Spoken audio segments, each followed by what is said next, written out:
For our project I need to control LEGO Technic DC motors and their turning velocity. Because the current draw of a DC motor is generally too high for an Arduino to manage, it's a good idea to use a MOSFET for this task. I am using an IRL U2905 MOSFET. It is rated for 55 volts and 42 ampere, which is far more than enough for a LEGO Technic motor. Therefore, the setup that I am showing here is good for bigger DC motors too.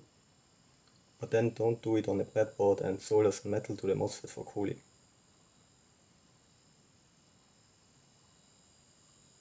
Make sure that the MOSFET you're buying is a logic level MOSFET or you can't control it with the Arduino directly.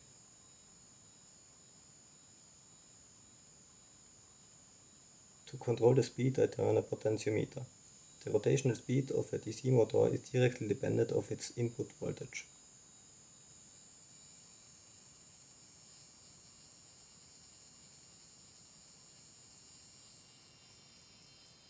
Here is the Arduino code. The analog write function generates a square wave between 0 and 5 volts.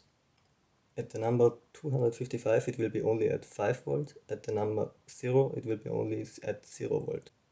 When the pin is on 5 volt, the MOSFET will switch on. Because of the fast switching between on and off, I gain an average voltage.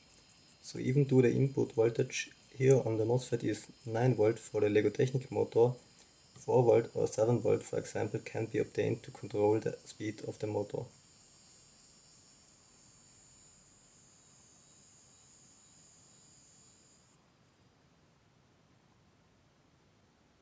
Other parts that are needed are a 10 kilo ohm resistor to pull down the Arduino pin that is connected to the MOSFET to ground, a 220 ohm resistor between the left MOSFET pin and the Arduino pin, and a diode between the motor connections. The diode should be a Schottky diode. It is there to protect the circuit. A SB120 should be good enough. That's it, just connect everything like you see it in the pictures. You can download them together with the sketch from the description. Thanks for watching.